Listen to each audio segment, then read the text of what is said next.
우리 431장 주 안에 기쁨 있네 찬송 부르며 주님 보좌 앞으로 나아가겠습니다.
사도신경으로 우리 신앙을 고백하겠습니다.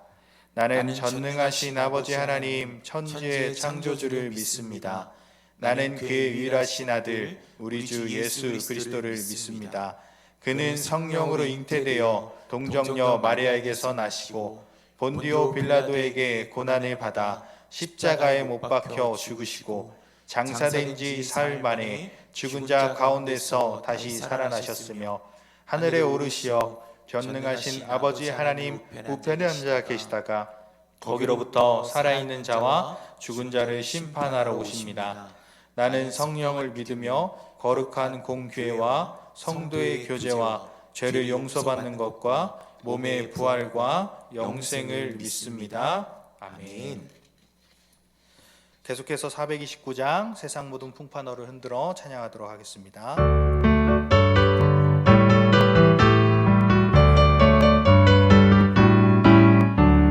세상 모든 풍파 너를 흔들어 약한 마음 낙심하게 될 때에 내려주신 주의 복을 세어라. 주의 크신 복을 내가 알리라. 받은 복을 세어 보아라.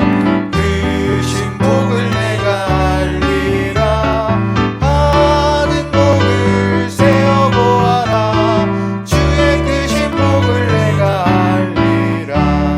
세상 근심 걱정 너를 누르고 십자가를 등에 지고 나갈 때 주가 네게 주신 복을 세어라.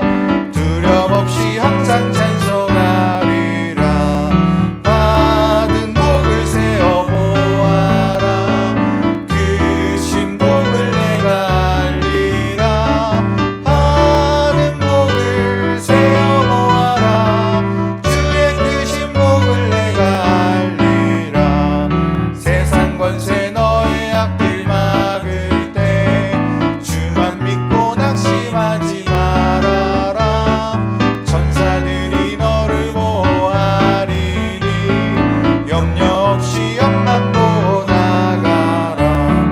받은 복을 세어 보아라. 크신 복을 내가 알리라. 받은 복을 세어 보아라. 주의 크신 복을 내가 알리라. 오늘 말씀 함께 보도록 하겠습니다. 오늘의 말씀 사무엘상 2장 1절부터 10절의 말씀입니다. 사무엘상 2장 1절에서 10절의 말씀 제가 읽도록 하겠습니다. 한나가 기도하여 가로되 내 마음이 여호와를 인하여 즐거워하며 내 뿔이 여호와를 인하여 높아졌으며 내 입이 내 원수들을 향하여 크게 열렸으니 이는 내가 주의 구원을 인하여 기뻐함이니이다. 여호와와 같이 거룩하신 이가 없으시니 이는 주밖에 다른 이가 없고 우리 하나님 같은 반석도 없으심이니이다. 심히 교만한 말을 다시 하지 말 것이며 오만한 말을 너희 입에서 내지 말지어다. 여호와는 지식의 하나님이시라 행동을 달아보시느니라. 용사의 활은 꺾이고 넘어진 자는 힘으로 띠를 띠도다. 유족하던 자들은 양식을 위하여 품을 팔고 줄이던 자들은 다시 줄이지 않도다. 전에 잉태치 못하던 자는 7을 낳았고 많은 자녀를 둔 자는 쇠약하도다. 여호와는 죽이기도 하시고 살리기도 하시며 음부에 내리게도 하시고 올리기도 하시는도다. 여호와는 가난하게도 하시고 부하게도 하시며 낮추기도 하시고 높이기도 하시는도다. 가난한 자를 진토에서 일으키시며 빈핍한 자를 거름더미에서 드사 귀족들과 함께 앉게 하시며 영광의 위를 차지하게 하시는도다. 땅의 기둥들은 여호와의 것이라 여호와께서 세계를 그 위에 세우셨도다. 그가 그 거룩한 자들의 발을 지키실 것이요 악인으로 흑암 중에서 잠잠케 하시리니 힘으로는 이길 사람이 없음이로다. 여호와를 대적하는 자는 산산이 깨어질 것이라 하늘 우레로 그들을 치시리로다. 여호와께서 땅끝까지 심판을 베푸시고 자기 왕에게 힘을 주시며 자기의 기름 부음을 받은 자의 뿔을 높이시리로다 하니라. 아멘. 할렐루야. 오늘 새벽 예배 온라인으로 나오신 여러분들을 주님의 이름으로 환영하고 축복합니다. 명절 잘 보내고 계시지요? 그 모임 가운데 하나님의 은혜가 넘치시기를 소망합니다. 오늘 말씀은 한나의 찬송에 대한 이야기입니다. 어떤 찬송이었죠? 아이를 갖지 못하던 한나가 드디어 아이를 가지게 되었고 그 아이를 낳게 되었습니다. 그리고 하나님께 감사와 영광을 돌리는 찬양이죠. 오늘 한나가 이러한 감격과 영광을 돌리는 찬양을 할 수 있었던 이유는 무엇일까요? 바로 고난의 시간을 지나왔기 때문입니다. 우리 1장 10절에서 11절의 말씀 한번 보도록 하겠습니다. 한나가 마음이 괴로워서 여호와께 기도하고 통곡하며 서원하여 가로되. 한나는 애통한 마음으로 고통스럽게 하나님께 울부짖었습니다. 부유한 집과 사랑하는 남편이 있었지만 아이가 없다는 것은 그녀에게 큰 문제였습니다. 왜냐하면 그 당시에 아이가 없다는 것은 저주받았다고 할 만큼 좋지 않은 의미로 받아들여졌기 때문입니다. 오늘 한나가 하나님을 찬양하는 시로 영광을 돌리는 시간은 절대로 그냥 온 시간이 아닙니다. 한나의 인생 가운데 애통하고 고통스러운 마음을 가지고 하나님께 통곡하는 삶의 과정을 통하여서 진정으로 하나님을 찬양할 수 있는 시간을 맞이하게 된 것입니다. 또 이 당시에는 당시 단순하게 불임이었던 여성이 아이를 갖게 되어 감사한 시의 의미만을 가지고 있지는 않습니다. 작게는 자기 아들 사무엘을 얻게 된 것, 더 크게는 이스라엘, 더 나아가서는 전체 하나님 나라에 대한 예언적인 시입니다. 왜 그럴까요? 지금 이 시대는 사사의 마지막 시대의 끝에 자기의 소견대로 옳은 삶을 살았던 비전이 흐려진 혼란스러운 시대였습니다. 하나님의 말씀이 없던 이 시기 가운데 모든 것을 회복시킬 그런 왕을 세우실 것을 예언적으로 바라보면서 한나가 이 시기를 고백하고 있는 것입니다. 실제로 사무엘을 통하여서 다윗이 기름 부음을 받게 되고 왕이 되죠. 또 그 계통으로 예수 그리스도가 탄생하게 되십니다. 성경에 한나의 찬양과 같은 본문이 있는데요. 바로 누가복음 1장에 마리아의 찬양입니다. 마리아는 비천한 여인이었습니다. 스스로도 자신이 비천하다고 고백을 하였지요. 이 비천한 여인이 잉태함으로 더욱더 비천하여졌습니다. 그 당시에는 처녀가 잉태를 하게 되면 돌로 맞아 죽는 일이 있었습니다. 그러나 하나님은요, 그런 비참한 고통을 통해서 하나님의 백성과 이스라엘을 다스릴 메시아인 예수를 탄생시킵니다. 이렇게 반드시 하나님의 영광은 고난을 통해서 오게 되어 있습니다. 고린도후서에서도 고난을 통해 영광이 오는 모습을 볼 수 있습니다. 그 당시에 바울과 그를 대적하는 자들이 있었습니다. 바울은 고난의 신학을 이야기했고 그 반대파는 영광의 신학을 이야기했습니다. 말은 영광의 신학이 더 듣기 좋죠. 그러나 하나님 나라는 고난 없이 영광만 있지 않습니다. 오늘 한나와 마리아가 이야기한 것은 하나님의 영광에 들어오기 위해서는 반드시 고난이 있어야 한다는 것입니다. 바울은 빌립보서에 기뻐하라고 18번이나 이야기하고 있습니다. 그는 기뻐할 수 있는 상황이라서 기뻐했을까요? 아닙니다. 우리가 잘 알고 있듯이 그는 감옥에 갇혀 있었습니다. 그는 정말로 기뻐하였습니다. 왜냐하면 고난이 주는 의도가 무엇인지 알았기 때문입니다. 우리 주변에 고난에 당하는 사람들이 많죠. 돈 때문에도 그렇고 사람 때문에 또 관계에 있어서. 그러나 어떤 이유에서든지 고난이 왔다는 것 하나만으로 우리는 기뻐할 수 있어야 합니다. 왜냐하면 고난이 주는 의미를 안다면 기뻐할 수밖에 없기 때문입니다. 여러 가지가 있지만 그 결과는요, 그 고난을 통해서 하나님은 나에게 당신의 영광을 보여주실 것이기 때문에 기뻐하는 것입니다. 성도가 고난의 당에서 헤어나오지 못하는 것은 그 고난에 담긴 의도를 알지 못하기 때문입니다. 우리가 고난이 다가오면 하나님께서 나에게 어떤 영광을 보여주시려고 이 고난을 주셨을까? 그것을 고백하며 기도하며 나아가야 하는 것이지요. 고난이 오면 기뻐하는 이유는 하나님이 나를 통해 영광을 나타나게 하실 것을 다시 한번 깨달으시길 바랍니다. 그렇다면 왜 굳이 하나님은 고난을 통해서 영광을 주실까요? 영광은 하나님의 영원한 생명으로 나를 다스림받는 시간, 순간입니다. 여러분의 인생 가운데 영원한 하나님의 생명으로 다스림받지 않은 것은 영광이 될 수 없습니다. 내 스스로 얻어진 돈, 내 노력으로 얻어진 권세, 지혜와 지식들은요, 그 종말에 내 인생을 망가뜨리는 데 쓰여질 뿐입니다. 내 인생 가운데 반드시 영광스러운 인생이 결론이 되고 내가 인생을 멋지게 살았구나 라고 고백할 수 있는 것은 분명히 하나님의 영원한 생명으로 다스림 받았을 때 그런 고백이 나올 수 있게 되는 것입니다. 그러나 그 영원한 생명은 우리에게 그냥 드러날 수 없습니다. 우리는 예수 그리스도를 구주로 영접했죠.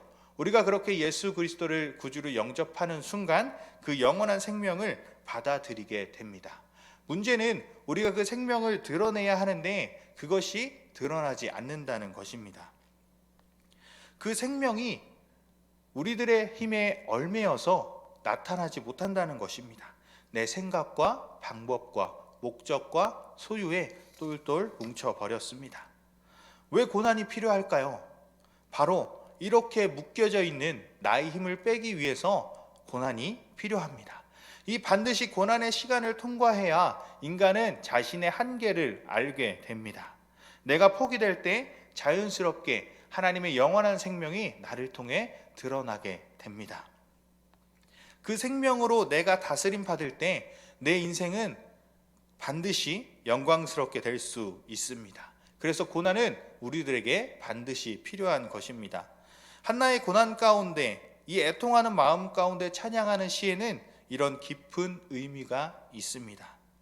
애통하는 자는 복이 있나니 저가 위로를 받는다고 이야기했듯이 오늘 한나의 애통과 고통스러운 시간 가운데 진실로 내면의 세계 가운데 올라오는 기쁨으로 그는 하나님을 찬양할 수 있었습니다. 다시 1절로 돌아와 보겠습니다. 다시 1절 말씀을 보면요, 인하여라는 말이 반복되는 것을 우리가 볼 수 있습니다. 여호와를 인하여, 여호와를 인하여, 구원을 인하여.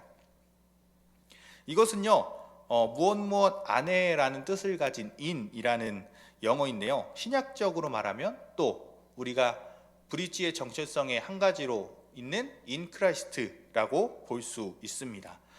이 한나는요, 1절의 고백을 통하여서 하나님으로 인하여 이 모든 것이 이루어졌다고 고백하는 것입니다. 이 승리와 기쁨의 찬양이 모두 하나님의 은혜라는 것입니다. 고난 가운데 하나님을 찬양하고 영광을 돌린다면 우리는 분명하게 고백할 수 있습니다. 아, 주님 안에 모든 것이 있구나. 모든 것이 은혜였구나. 다시 1절에 한나는 주의 구원으로 인하여라고 찬양하지요. 이 말은 단순히 예수 믿고 천국 갔다는 그런 구원을 이야기하는 것이 아닙니다. 그 당시에는요, 하나님께 버려졌다는 표징인 이런 아이를 갖지 못하는, 생명이 없는 저주받은 인생이라고 여겨지던 여인에게 하나님은 최고의 생명으로 나를 붙잡아 주셨다는 것입니다. 한나는 단순히 애가 없다고, 애를 달라고만 기도하는 것이 아니었습니다. 하나님의 생명이 나에게 끊어졌다는 그 사실에 애통해하면서 소리도 내지 못하고 기도함을 하나님이 들으신 것입니다. 그리고 그 시간을 통하여서 더욱 풍성한 생명력을 더하셔서 사무엘을 낳게 하셨습니다. 그런 고난의 시간이 있었기에 더욱 감격하며 영광과 축복을 맞이할 수 있었던 것입니다. 또 한나는요, 단순히 하나님과 주고받는 관계가 아니라 생명의 관계라는 것을 알았습니다. 하나님, 제가 임신을 못해요. 애를 주세요. 라고만 기도한 것이 아니라요, 하나님이 안 해주시면 저는 죽을 수밖에 없습니다. 라는 고백. 하나님이 아니면 살지 못한다는 고백. 다윗이 했던 것처럼 주님이 아니면 죽는다는 고백이 우리에게서 나와야 합니다. 또 1절에 반복되는 부분이 있습니다. 뭐뭐 하며로 연결되는 부분이 있죠. 이것도 원문으로 보면요, 다 동사로 나와 있다고 합니다. 무슨 말이냐면 우리가 볼 때는 한 문장으로 이어져 있는 것 같은데 원문으로 보면 동사들이 계속해서 나오는 건데, 이 한나가 지금 감격하여서 계속적으로 쉼없이 그 감격을 고백하고 있다는 것을 이야기하는 것입니다. 그리고 원수에 대한 승리의 확신을 선포하고 있죠. 결국 1절이 이야기하는 것은 예수님으로 인하여, 하나님으로 인하여 기뻐한다는 것을 이야기하고 있습니다. 그리고 그 어느 것도 하나님과 비교할 수 없다고 고백하는 것입니다. 하나는 계속해서 하나님만의 유일하신 분이심을 고백합니다. 2절의 말씀입니다. 여호와와 같이 거룩하신 이가 없으시니 이는 주밖에 다른 이가 없고 우리 하나님 같은 반석도 없으심이니이다. 아멘. 이렇게 고백하고 있습니다. 거룩하다는 말은요, 구별되다, 분리되다 라는 뜻입니다. 하나님만이 유일하시고 이 세상 어떤 것과도 구별된다는 이야기죠. 또 여기서 여호와, 주, 하나님이라는 표현을 쓰고 있습니다. 여기서 주라는 표현은요, 원문으로 보면 당신이라는 뜻입니다. 이 당신이라고 고백한 것은요, 기도를 하는 사람과 기도를 듣는 대상 간의 이 친밀감과 이런 인간적인 생생한 관계를 강조하기 위해서 당신이라고 한 것이지요. 이 여호와와 하나님은 과거 역사 속에서 경험된 선조들이 부르던 여호와, 하나님을 지칭한 것입니다. 그러나 이 주, 당신이라는 호칭은 현재 나와 만나는 하나님이라는 것을 이야기하는 것입니다. 한나는 과거와 미래의 하나님이 아니라 지금 나와 함께 하시는 하나님을 고백하며 찬양하고 있는 것입니다. 3절의 말씀 보겠습니다. 3절의 말씀은 보면 교만과 오만에 대해서 이야기하고 그런 말을 하지 말라고 이야기합니다. 또 여호와는 지식의 하나님이시라 행동을 달아보시느니라 라고 고백하고 있습니다. 이 교만은요, 자신을 과대 포장하는 모습입니다. 또 오만은 자신만 옳다고 주장하는 것입니다. 이 교만과 오만은요, 성경에 나오는 대표적인 악인의 특징입니다. 한나는 이 오만과 교만의 말을 하지 말라고 합니다. 왜냐하면 지식의 하나님, 또 그 행동을 달아보시는 우리 하나님이 계시기 때문이죠. 이 지식의 하나님이라는 것은요, 하나님은 다 알고 계신다는 것입니다. 교만하고 오만한 자들의 말을 다 듣는다는 것입니다. 또 행동을 달아보신다는 것은 행동을 다 알고 계시다는 것입니다. 마음과 행동과 말의 다름은 하나님께서 다 알고 계시다는 것입니다. 우리가 하나님을 체험하고 있지만 동시에 하나님도 우리를 체험하고 계심을 잊지 말아야 합니다. 4절의 말씀입니다. 4절의 말씀을 보면 용사의 활이 꺾인다고 합니다. 그리고 넘어진 자는 힘으로 띠를 띈다고 이야기를 하고 있지요. 여러분, 용사가 의인이라면 그 활이 꺾이지 않겠죠?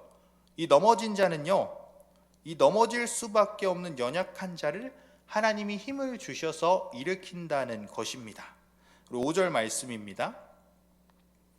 우리의 인생은요, 이 5절에 나온 것처럼 유족하던 자들은 양식을 위하여 품을 팔고 줄이던 자들은 다시 줄이지 않고 또 전에 잉태치 못하던 자들은 일곱을 낳고 많은 자녀를 둔 자는 쇠약하도다라고 이야기를 합니다. 우리의 인생은 이와 마찬가지입니다. 우리는 풍족할 수 있습니다. 그러나 어느 날 그 양식이 떨어지게 되고 다시 일을 하게 되지요. 또 어떤 날은 줄이는 날도 있을 것이고 배부르게 먹을 날도 있을 것입니다. 우리의 인생의 굴곡에는요, 높아질 때도 있고 낮아질 때도 있습니다. 그러나 우리의 인생의 굴곡에서 우리는 높아지거나 낮아지거나 하는 것에 관심을 두지 않아도 된다는 말입니다. 왜냐하면 우리의 초점은 내가 올라갔느냐 내려갔느냐에 있는 것이 아니라 하나님께 있느냐 없느냐에 있다는 것입니다.